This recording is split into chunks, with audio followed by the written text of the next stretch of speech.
देवी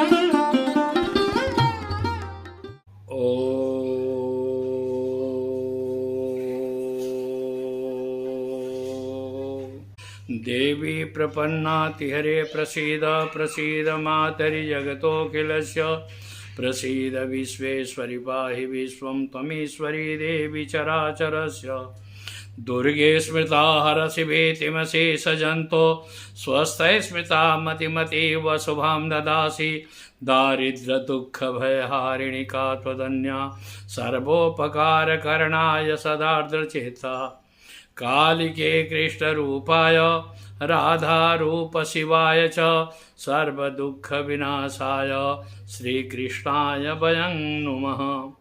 कामख्यां कामदां श्यामां कामरूपां मनोरमां ईश्वरीं त्वामहं वन्दे दुर्गा दुर्गतिनाशिनीं।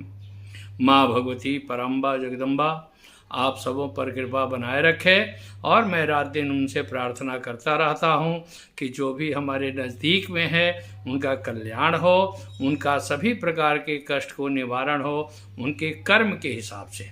क्योंकि देखिए सर्वे सर्वम न जानाति, सब कोई बातन परमात्मा के कृपा से आपका कुछ कर्म है वो कर्म ही भाग्य के रूप में होता है और उसको हम तभी बात निराकरण कर सकते हैं, परमात्मा तभी निराकरण कर सकता है कि आपका कर्म सत्कर्म में हो।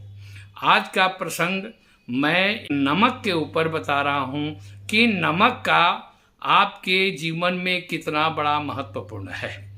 क्योंकि जैसे शरीर में आपके शुगर भी होते हैं, नमक भी होते हैं, उसी तरह से जीवन में बिना नमक का बहुत कम तपस्वी लोग जो है सो अपने जीवन जीते हैं। लेकिन नमक का कितना बड़ा महत्व है वो आपके परिवार में अशांति का दूर करने का उपाय है। आपस में पति पत्नी हो, बच्चे हो, बहू हो, बेटा हो, बेटी हो, उनसे मतभेद है उसको निराकरण का उपाय है। इसके बाद से आपके घर में वास्तु दोष है उसका निराकरण का उपाय है नमक के द्वारा। आपके घर में किसी प्रकार की सारी नेगेटिविटी है उसको भी दूर करने का एक बहुत बड़ा प्रयोग है। नमक जैसे मान लेते हैं कि सब्जी में अगर आप दाल में नमक ज़्यादा हो जाता है तो आपको हजम नहीं होता है, आप उसको खा नहीं पाते हैं। उसी तरह से नमक का प्रधानता आपके जीवन में उतना ही बड़ा है जितना कि आपको जीने के लिए चाहिए। आपकी आर्थिक संकट से आप गुजर रहे हैं, कोई कारोबार नहीं हो पा रहा है, आप उसके लिए भी नमक का प्रयोग आपके जीवन में बहुत बड़ा महत्वपूर्ण होता है।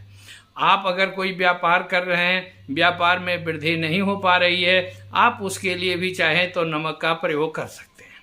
क्योंकि देखिए कभी भी राहु और जो है सो बृहस्पति का जब होता है तो गुरु चंडाल योग बनता है। चंद्रमा और बृहस्पति का होता है तो आपस में शत्रुता होता है।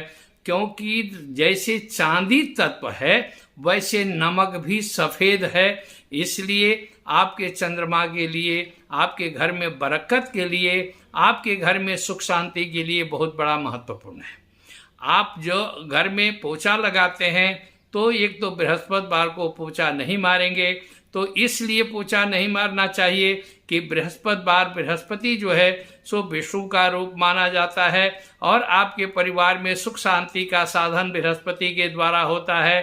तो इसलिए पोछा जो है सो राहु का होता है तो गुरु चंडाल योग बन जाता है। आपके घर में, आपके कारोबार में हर जगह निगेटिविटी भर जाती है, इसलिए आप बृहस्पतिवार के दिन ये पोछा नहीं मारना चाहिए। दूसरी बात यह है कि आप कभी भी उस नमक को देखिए जीवन में, क्योंकि नमक जो है सो सेंधा नमक होता है जिसको पहाड़ी नमक कहते हैं, वो नमक का बहुत बड़ा महत्वपूर्ण है। क्योंकि पहाड़ के टीला से निकाला जाता है, पृथ्वी से निकाला जाता है। तो पृथ्वी का जैसे भूमि का पुत्र जो है सो मंगल है, मंगल लाल होते हैं, इसलिए नमक भी आपको जो है सो लाल होता है। तो पहाड़ी नमक जो कहते हैं, सेंधा नमक जो कहते हैं, वो लाल वर्ण में आता है। तो उसका जो है सो आप खास करके जिसका मालिक मंगल है अगर वो जो है सो उसको नमक का दान नहीं देना चाहिए, चंद्रमा पीड़ित है, उसके लिए आप नमक का दान दे सकते हैं। तो आप डेली जो पूजा मारते हैं, खास करके मंगलवार और शनिवार के दिन आप अपने घर में जो पूजा मारते हैं उसमें सफ़ेद वाला थोड़ा सा नमक 1 चिटकी डाल लें, 1 चम्मच डाल लें, 1 मुट्ठी डाल लें, उससे पोछा मारेंगे तो आपके घर के नेगेटिविटी सारी जो है सो दूर हो जाएगी। क्यों कि जैसे नज़र का दोष होता है वो भी खत्म होता है। ग्रह दोष में राहु, खास करके राहु की प्रधानता केतु की ज़्यादा मानी जाती है, शनि की मानी जाती है। ये तीनों चीज़ ग्रह को जो है सो शांत करने का प्रक्रिया वो होता है। खास करके मंगल जो है सो मंगल मालिक होता है जिसका मेष का, वृश्चिक का, तो वो मंगल जो है सो मंगल लाल नमक वाले में सबसे बड़ी बात यह है कि आप उसको क्या करेंगे कि नमक जो है सो आप अपने एक पोटली में लाल कपड़े में अगर बांध करके पोटली में रखते हैं तो भी आपके तकिया के नीचे रख लें या जहाँ सोते हैं वहाँ पर आप पूजा के स्थान में रख लें और रख करके वहाँ रोज कपूर और लौंग जलाइए। कपूर लौंग जला करके परमात्मा से प्रार्थना करिए कि हे प्रभु, हे माँ भगवती, हमारे घर का कष्ट दूर करें, हमारे घर का जो है सो जो भी है बला है वो दूर करें।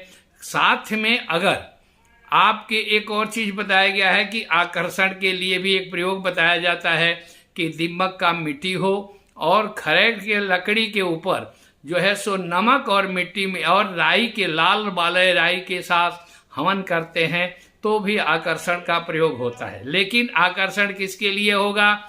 आपके मन को आकर्षण करने के लिए होगा। आपका जो है सो जो भी है बाहर के लोगों को बातों आकर्षण करेंगे तो आपका नुकसान होगा। इसलिए आप खास करके जो भी काम करें आपको सोच समझ करके करना चाहिए, किसी गुरु से राय ले करके करना चाहिए। आपको बिना अपना सलाह का कोई भी काम न करें। तो इसलिए नमक का जीवन में बहुत बड़ा महत्वपूर्ण है। नमक का जो है सो आपके घर में बरकत होता है। नमक से आपको क्यों कि बृहस्पति और चंद्रमा का युक्ति होता है। सफ़ेद नमक जो है सो चंद्रमा का रूप होता है। घर में बरकत मिलता है। घर में चांदी तत्व का जो है सो आपको कुबेर का भंडार का रूप में होता है। इसलिए निगेटिविटी हर जगह होती है। हर कोई, किसी का नज़र दोष हो जाता है, किसी का कृत्रिम दोष होता है, उसमें ये बहुत बड़ा उपयोग में आ जा सकता है। साथ साथ ये भी कहा जाता है अगर ऐसा कोई काम करते हैं तो साथ में मंगलवार और शनिवार के दिन हींग और गूगल का धूना घर में दिखाइए और उसके साथ हनुमान चालीसा का पाठ 11 बार और 21 बार पाठ करिए। लेकिन ध्यान रहे कि अगर आज 11 बार कर लेंगे तो बराबर 11 बार ही करना चाहिए।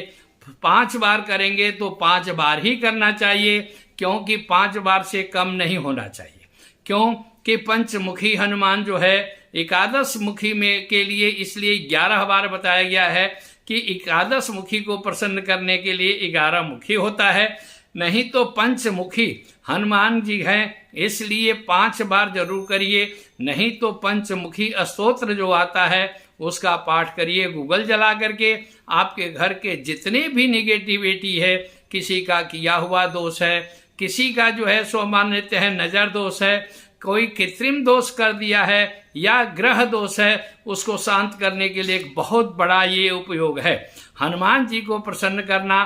क्योंकि आज मंगलवार दिन था, इसलिए हनुमान जी का आदेश था, इसलिए मैंने आज तक इस प्रक्रिया को नहीं बताया था। आज मंगलवार के दिन मुझे आदेश हुआ कि नहीं, ये भी प्रक्रिया आपको देनी चाहिए। सबसे बड़ी चीज़ क्या है कि मैं इसलिए कोई चीज़ नहीं देता हूँ कि उसका दुरुपयोग होने लगता है। दुरुपयोग होगा तो मान लेते हैं कोई पुरुष किसी गैर स्त्री को अगर वशीकरण करना चाहे, सम्मोहन करना चाहे, तो उसके लिए विनाश का जड़ बन जाता है। क्योंकि मैं आदेश मुझे जो मिलता है उसी हिसाब से मैं किसी से बात करता हूँ। अगर आपके ग्रह में कहीं कुंडली में कोई ज़्यादा उलझा हुआ ग्रह है, किसी का विवाह नहीं हो पा रहा है, किसी को संतान संबंधी दिक्कत है, तो शादी में ये देखा जाता है। इसलिए मैं वीडियो कॉल पर बात करता हूँ कि आपके साथ ब्राह्मण का श्राप है, आपके पितृ का श्राप है, गौ का श्राप है कि सर्प का श्राप है। ये सबों के श्राप से ही आपका काम में और रुद्धता होती है। अगर संतान का जहाँ तक योग है कि आपके संतान में अनापत्य है, कि मान लेते हैं मृत बत्सा है, कि काक बंध्या योग है, कि बंध्या योग है, जब तक यह क्लियर नहीं होता है तब तक मैं किसी के विषय में कुछ नहीं कर सकता हूँ। बाकी धन्यवाद। जय माँ भगवती, जय माँ कामाख्या। आप सबों का कल्याण हो, आप सब सुखी रहें, संपन्न रहें। जय माँ।